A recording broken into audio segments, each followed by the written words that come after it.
वैसे तो हम सब ने रामायण देखी है, लेकिन हम में से बहुत कम लोग ही जानते होंगे रावण के छिपे हुए रहस्य।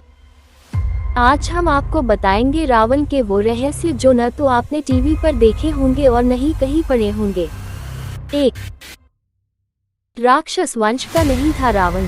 जी हाँ, रावण जन्म से एक ऋषि पुत्र था। भगवान विष्णु द्वारा राक्षसों के विनाश से दुखी होकर राक्षसों के मुखिया सुमालीक रावण का नानक ने अपनी पुत्री कैशी से कहा कि पुत्री, राक्षस वंश के कल्याण के लिए मैं चाहता हूँ कि तुम परम पराक्रमी महर्षि विश्रवा से विवाह करो और अपने पुत्रों में राक्षसी प्रेरणाएं उत्पन्न करो, तभी हम राक्षसों की रक्षा हो सकती है। जब कैशी ने महर्षि से संतान हेतु मिलन का समय चुना, उस समय भयंकर आंधी चल रही थी। आकाश में मेघ गरज रहे थे। कैशी जानती थी कि कुबेला में उत्पन्न गर्भ से एक विनाशी संतान ही उत्पन्न हो सकती है, तभी तो एक ब्रह्मवादी महात्मा का पुत्र होने के बाद भी अपनी राक्षसी माता की प्रेरणा से रावण राक्षस हुआ। 2. रावण का नाम रावण था ही नहीं। रावण कोई नाम नहीं था, बल्कि यह एक पद था। राक्षसों के महाराजा को रावण पद से अलंकृत किया जाता है। रावण का असली नाम दशग्रीव था, क्योंकि वह 10 सरों वाला असाधारण बालक था। रावण 6 दर्शन और 4 वेदों का ज्ञाता था, इसलिए उसे दशकंठी भी कहा जाता है। 3. जिसने यम तक को हरा दिया। कहते हैं रावण अपने विजय अभियान को लेकर यमलोक तक पहुंच गया था, जहां उसने यमराज तक को बंदी बना लिया था। वह प्रकृति के नियम बदलना चाहता था। वह चाहता था मृत्यु जैसी अवस्था का अंत कर दिया जाए, मगर ये संभव न हो सका। 4. अद्भुत ज्ञाता था रावण। रावण एक प्रकांड पंडित था। वह रसायन और भौतिक शास्त्र का अलौकिक ज्ञाता था। वह धरती पर जन्मा प्रथम वैज्ञानिक था। कुबेर से पाए पुष्पक विमान में भी उसने कई प्रयोग किए थे। रावण को चारों वेदों का ज्ञाता कहा गया है। रावण को चारों वेदों का ज्ञाता कहा गया है। संगीत के क्षेत्र में भी रावण की विद्वता अपने समय में अद्वितीय मानी जाती है। वीणा बजाने में रावण सिद्धहस्त था। उसने एक वाद्य यंत्र बनाया भी था, जो आज के बेला या वायलिन का ही मूल और प्रारंभिक रूप है, जिसे अब रावण हत्था कहा जाता है। 5. जब कवि बन गया रावण। रावण भगवान शंकर का अनन्य भक्त था। वह चाहता था कि संसार में वह ही शिव का सबसे बड़ा भक्त कहलाए, इसलिए उसने भगवान के निवास स्थल कैलाश पर्वत को उठाकर अपनी लंका में ले जाने की चेष्टा की। उसने अपनी पूरी शक्ति से पर्वत उठा लिया, किंतु शिव जी नहीं चाहते थे कि उनके भक्तों में कोई तुलना की जाए, इसलिए वे रावण के हाथ से क्रोध हो गए और कैलाश को अपने अंगूठे से दबा दिया।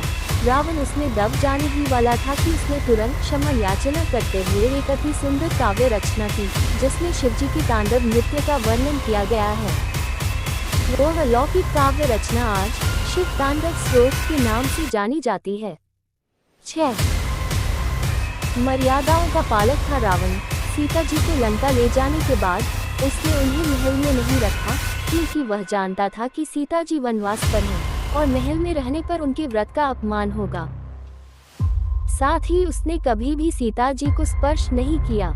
राम के वियोग में दुखी सीता से रावण ने कहा है, हे सीते, यदि तुम मेरे प्रति काम भाव नहीं रखती तो मैं तुम्हें स्पर्श नहीं कर सकता। शास्त्रों के अनुसार वंध्या, रजस्वला, अकामा आदि स्त्री को स्पर्श करने का निषेध है, अतः अपने प्रति अकामा सीता को स्पर्श न करके रावण ने शास्त्रोचित मर्यादा का ही आचरण किया। 7. जब राम और सीता जी को स्वयं रावण ने मिलाया। जब लंका पर पुल बांधने के बाद सेतु पूजन हेतु श्री राम ने रामेश्वरम महादेव की स्थापना की, तब जामवंत ने सुझाया कि शिवलिंग की स्थापना की है, प्रभु को किसी बड़े पंडित से पूजन करवाइए। इस पर राम ने रावण को आमंत्रित किया और रावण सहर्ष पूजन हेतु आया। किंतु पूजन के समय रावण ने कहा, हे राम, आप विवाहित हैं और विवाहित पुरुष कभी पत्नी के बिना कोई शुभ कार्य नहीं कर सकते, यह शास्त्रोचित मर्यादा है। फिर राम की विवशता देख रावण ने सीता माता को पूजन में प्रकट किया और पूजन संपन्न किया। 8. वह जिससे डर गया था रावण। रावण अति अभिमानी था। वह हर बलवान व्यक्ति को चुनौती दे डालता था, एक बार उसने किष्किंधा नरेश वानर राज बाली को युद्ध के लिए ललकारने की भूल कर दी, जिस पर बाली ने रावण को अपनी कांख में दबोच लिया और तप करने के लिए निकल पड़े। लगभग 10 माह तक रावण को बाली ने दबोचे रखा और कई समुद्रों की यात्रा की। उसके बाद रावण ने भय से बाली के सामने मित्रता का प्रस्ताव रख दिया।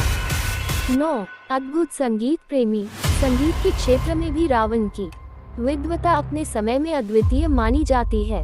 वीणा बजाने में रावण सिद्धहस्त था। उसने एक वाद्य बनाया भी था जिसे जो आज के बेला या वायलिन का ही मूल और प्रारंभिक रूप है, जिसे अब रावण हत्था कहा जाता है। 10. नहीं किया रावण ने सीमा विस्तार। रावण स्वप्न दृष्टा था और अभिमानी भी। वह स्वर्ग यमलोक सभी को जीत चुका था, इसलिए उसने भूमि विस्तार को कभी महत्व नहीं दिया। वह स्वर्ग तक सीढ़ियां बनाना चाहता था ताकि राक्षसों को स्वर्ग तक जाने में अधिक कष्ट न करना पड़े, मगर वह कल तक टालता रहा। रावण उस जाति से था जो समुद्र की रक्षा करती है। ये भी कारण था कि उसने समुद्र को छोड़कर कहीं और जाने पर विचार नहीं किया।